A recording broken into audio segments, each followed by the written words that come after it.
Comment optimiser l'expérience utilisateur sur ton blog? Alors avant de commencer, sache que tu peux télécharger gratuitement mon livre Devenir formateur en ligne. Le lien est dans la description de la vidéo. Alors il y a plusieurs choses à faire, mais la première, la plus importante, va être de concevoir une mise en page claire de tes articles. C'est-à-dire que tu dois toujours commencer par une introduction sans titre. Et cette introduction va donc être un résumé de l'ensemble de ton article dans lequel tu vas donner pas mal d'informations pour donner envie à ton lecteur de lire la suite.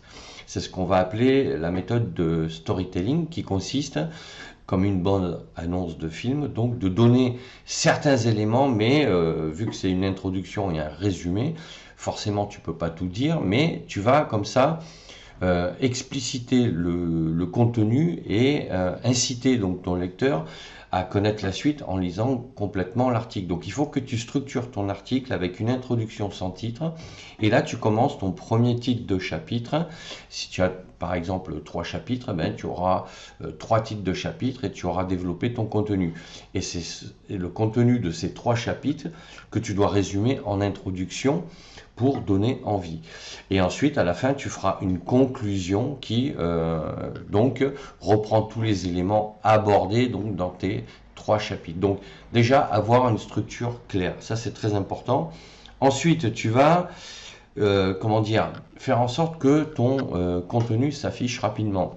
Alors là, on parle de paramétrage de tes plugins dans ton blog WordPress.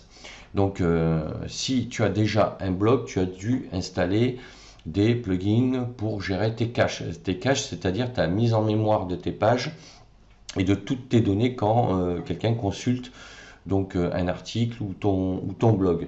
Et à partir de là, il va falloir que tu t'assures que ce cache-là fait bien son job et donc accélère la mise affiche rapidement ton blog, que ce soit les images et le texte.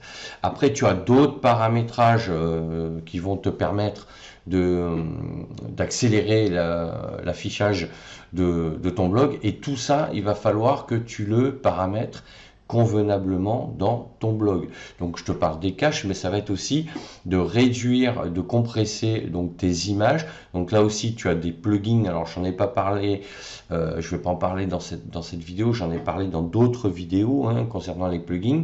Je t'incite donc à aller la visualiser ou lire mes articles sur mon blog, donc les plugins, parce que si tu compresses tes images, que tu gères bien ton cache, tu vas au niveau de l'utilisateur l'inciter à rester, parce que plus vite ton blog va s'afficher, plus vite il va avoir envie de continuer. Si ton blog met plus de 5 secondes à s'afficher, l'utilisateur va partir, puisqu'en général on sait que à partir de 3 secondes à 4 secondes ça commence à devenir long.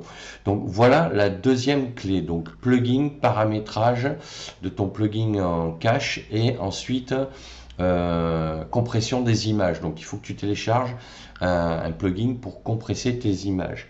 Ensuite, autre point, en fait il faut que ton blog soit responsive, c'est-à-dire qu'il faut qu'il soit compatible avec les smartphones, parce que aujourd'hui beaucoup d'internautes consultent les blogs et lisent sur des smartphones.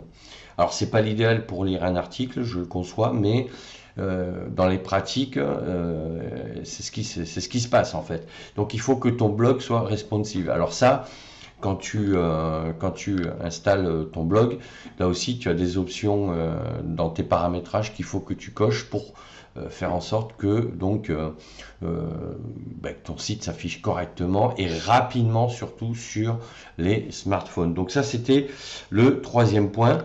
Et ensuite, une petite astuce, c'est que en général on la met en haut à droite du blog, enfin dans tous les cas elle est en haut, c'est une barre de recherche.